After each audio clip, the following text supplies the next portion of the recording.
오소서 성령님 새로나게 하소서. 교회 여러분 안녕하십니까? 연중 제23주일 여러분과 함께 복음 말씀을 나눌 오중서 프란치스코 신부입니다. 올여름 많이 더웠는데요. 이제 아침 저녁으로 시원한 또 선선한 가을 바람이 불어오는 것 같습니다. 모쪼록 여러분들 건강 유념하시면 좋겠고, 또 가을이 주는 풍요로운 선물 곧 있으면 또 명절인데요. 우리가 멀리서가 아니라 가까운 가족과 친지들 그리고 이웃들에게 사랑을 전하는 그런 시간들 됐으면 좋겠습니다. 그리고 9월 우리가 순교자 성호를 시작했는데, 우리 신앙은 우리가 거저 찾아낸 것이 아니라 사도로부터 그리고 우리 순교 성인들로부터 이어받은, 그리고 무상으로 주어진 하느님의 선물이라는 사실을 감사하고 또 그렇게 기억하면서 오늘 말씀을 여러분들과 함께 나눴으면 좋겠습니다. 예, 잠시 침묵에 머무르시겠습니다.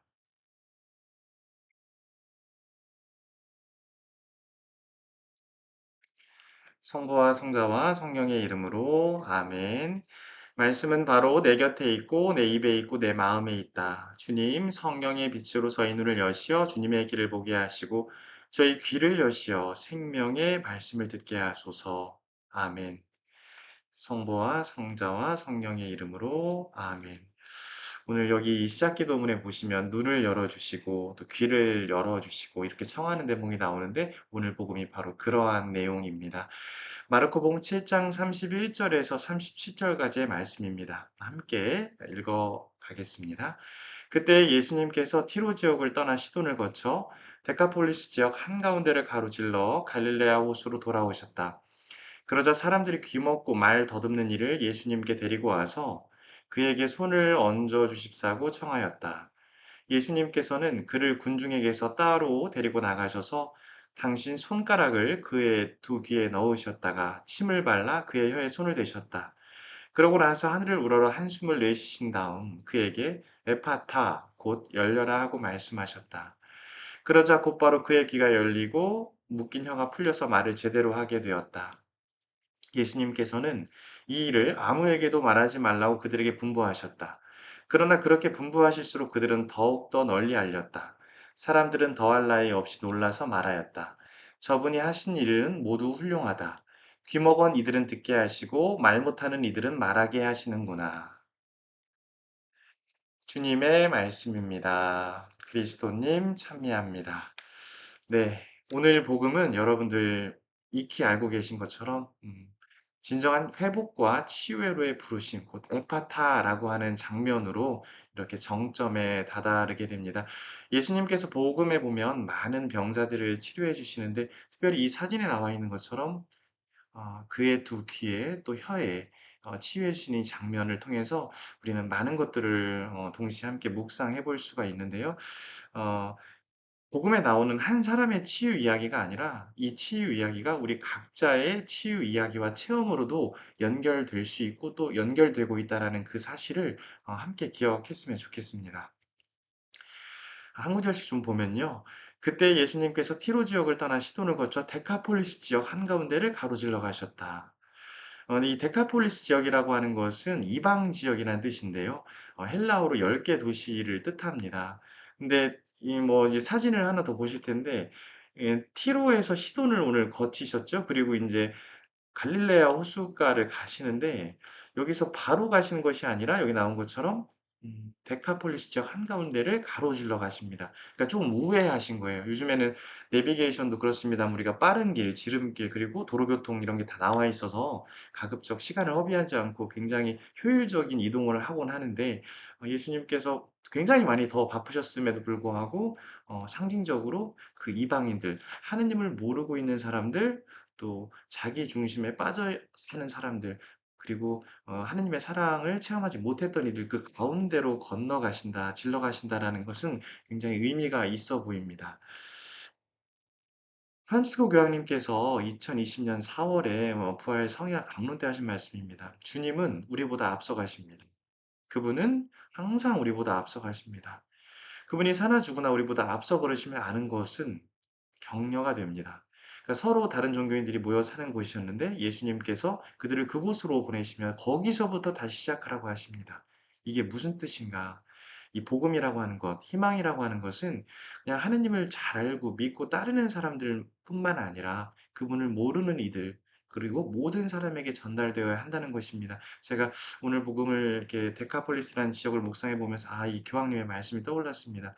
사실 성당이 제일 안전하죠. 어떻게 보면 또 우리가 기도하는 공간이 제일 안전하고. 그러나 우리가 살아가는 현실은 사실 하느님을 모르는 이들이 많고 예수님을 주님으로 고백하지 못하는 이들도 많습니다. 바로 그들 한가운데를 우리는 가로질러 살기 때문에 이 교황님이 이 말씀과 특별히 오늘 순교자 성원을 우리가 이번 한 주간 시작하면서 그분들이 걸으셨던 길이 녹록진 않으셨던, 그러나 혼자 걸으신 것이 아니라 예수님이 먼저 가셨고 그 길을 따라갔다라는 사실도 우리가 함께 기억했으면 좋겠습니다.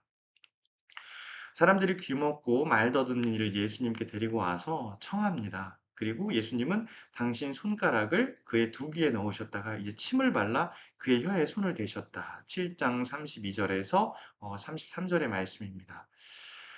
사실 굉장히 평범한 그런 치유 이야기처럼 보이는데 이 예수님의 행동, 예수님이 어떤 분이신지, 그분이 얼마나 이 환우를 만나실 때 인격적인 배려로 직접 듣지 못하고 말하지 못하는 그곳에 인격적인 그런 만남을 가지시는지, 다가오시는지, 그래서 하느님의 권능이 얼마나 깊이 드러나는지, 그래서 저는 이걸 전인적 치유의 상징으로 이제 묵상을 했습니다. 우리가 병원에 가도 마찬가지인데요. 내가 아픈 곳을 잘 들어주고 또 그 부분에 대해서 더 신경을 써주면 우리가 사실 의료적 치료도 중요하지만 환자의 마음이 굉장히 위로받는다는 그런 경험을 할 때가 있잖아요. 그것처럼 예수님께서는 아픈 바로 그곳에 몸소 당신께서 손을 대시는 장면을 우리는 만날 수가 있습니다. 진정한 회복과 치유회로의 부르심, 제가 에파타 이렇게 해 놨는데요. 사실 요즘에는 많은 사람들이 경제적으로 풍요로워지고 또 모든 것이 다 빨라졌잖아요. 빨라지고 좋아졌음에도 때로 의기소침하게 되고 또 우울감도 많이 느끼게 되고, 그래서 이 복음이 그렇게 멀리 느껴지지가 않았습니다. 많이 풍요로워졌지만 왜 자꾸 우리는 공허하고 아프고 또 주님을 찾게 되는가? 또 그분의 에파타를 왜 우리가 원할 수밖에 없게 되는가? 이런 것들을 묵상해 봅니다. 실제로 통계 자료들을 보면 아이들도 그렇지만 성인에 이르기까지 많은 분들이 이렇게 정신적으로 아프기도 하고 또 때로 위안이 필요한 경우도 많다라는 것을 우리가 알 수 있습니다. 어떤 의미에서 교회가 그 역할을 더 자비의 상징으로서 해야 하기도 하고 또 우리가 한 분이신 주님께 의탁해야 한다라는 것을 더 보여주는 반증의 결과가 아닐까 싶기도 합니다. 나는 묻습니다. 그들이 들은 적이 없다는 것입니까? 물론 들었습니다. 그들의 소리는 온 땅으로 그들의 말은 누리 끝까지 퍼져나갔다. 로마서 10장 18절인데 이 바오로 사도의 고백입니다. 거기 함께 있던 군중들도 마찬가지입니다. 이제 보시면 사람들이 귀먹고 말 더듬는 이를 예수님께 데리고 왔지만, 그래서 오늘 이 치유의 대상은 이분 한 분인 것 같지만 사실은 복음 뒤에도 나옵니다만 군중들이 예수님이 말을 하지 말라고 했는데 또 말을 막 갖다 붙여요. 요즘에 수많은 가십성 기사들, 가짜 뉴스들도 있고 또 우리가 하는 대부분의 언어, 저도 그렇습니다만 복음적인 언어를 쓰고 있는가 아니면 복음적이지 못하고 나의 주관과 판단으로 인한 언어를 쓰고 있는가, 이런 부분들을 묵상해 봅니다. 어 우리가 듣는 것은 복음이어야 하고 또 전해져야 할 것도 복음인데 가끔 복음 말씀을 묵상하다가도 물론 개인적으로 묵상하는 것이 중요합니다만 우리가 이 렉시오 디비나의 가장 중요한 점은 무엇보다 예수님께서 그 장면에서 어떤 마음 또 그리고 어떤 방식으로 다가오시는가, 그러니까 주인공을 예수님으로 둘 때 우리가 복음에서 이렇게 엇나가지 않고 묵상하는 데 도움을 많이 받는 것 같습니다. 중심은 예수님이셔야만 합니다. 에파타 열려라라는 뜻인데요. 원래대로 다시 열어주시는 하느님이라고 제가 이렇게 묵상을 했습니다. 굉장히 상징적인 치유의 장면인데요. 이분이 처음부터 말을 뭐 귀먹고 말 더듬는 이렇게 표현이 되어 있는데 못했던 것이 아니라 뒤에 보시면 이제 더 잘 말하게 됐다는 표현이 있습니다. 그러니까 못했던 것이 아니라 어떤 영적 장애 또 아픔이 있는 이런 상태에서 원래대로 그가 잘 듣고 잘 말하도록 하느님께서 개입하시는 장면이라고 볼 수 있는데요.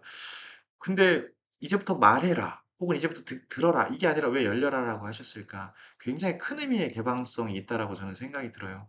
그냥 단순히 "너 지금부터 말할 수 있다. 지금부터 들을 수 있다." 이런 일시적인 치유가 아니라 그동안 해묵었던 내적인 상태, 아픔, 그리고 외로움, 슬픔, 분노, 우울, 좌절, 또 한 존재에 대한 어떤 평가, 절하나 여러 가지 아픔들에 대해서 "이젠 열려라. 그래서 원래대로 내가 있던 그 상태대로 복되어라."라고 완전한 그런 전인적 치유를 이루시는 장면이 아닌가 그런 생각을 좀 해 보게 되었습니다.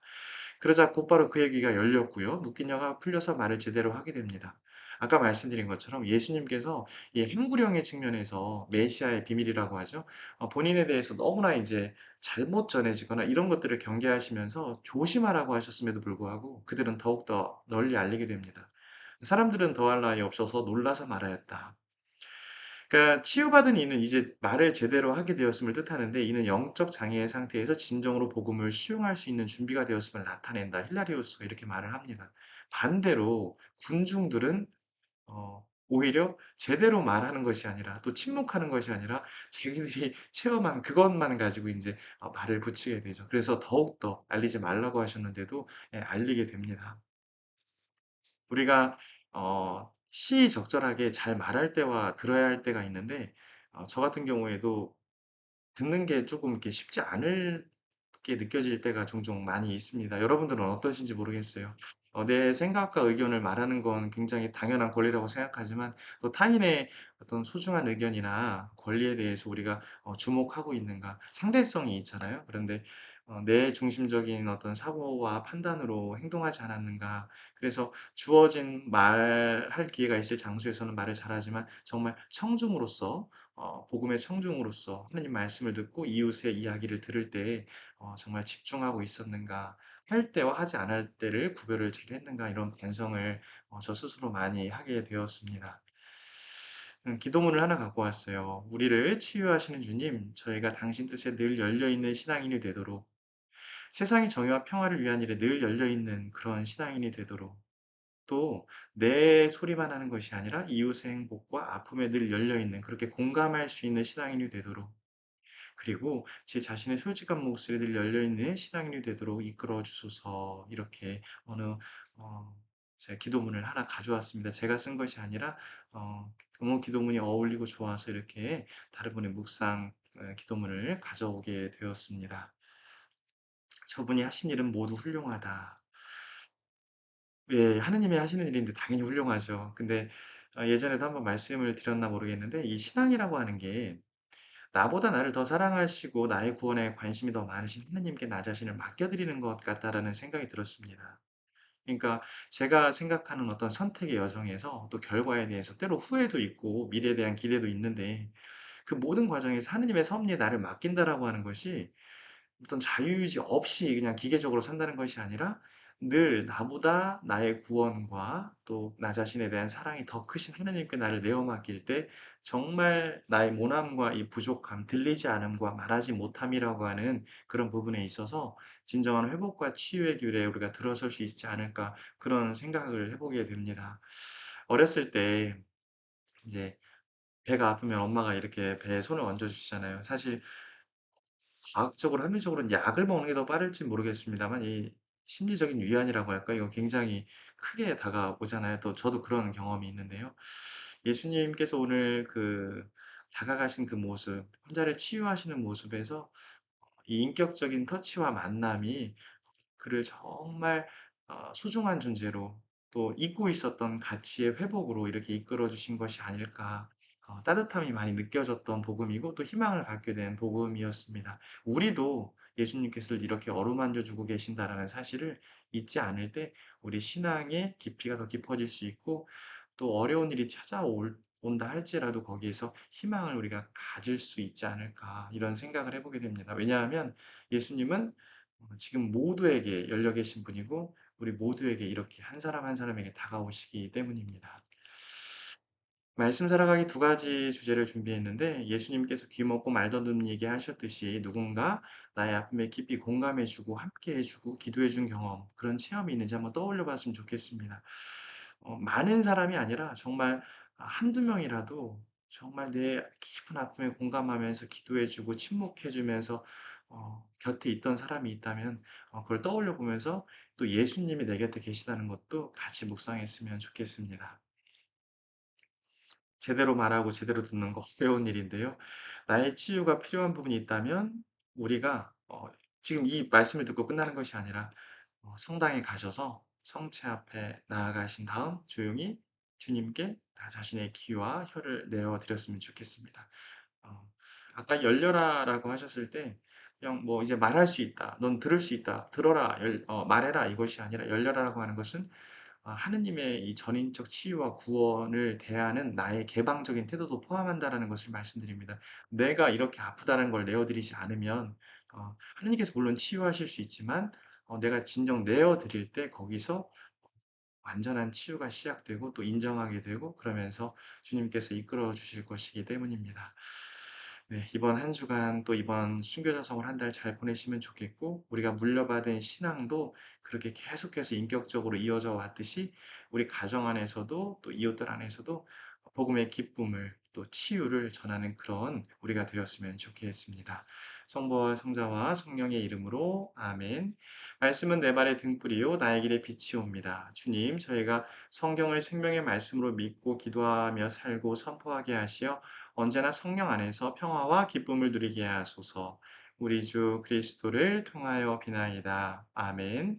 성부와 성자와 성령의 이름으로 아멘. 교회 여러분 모두 수고 많으셨습니다. 감사합니다.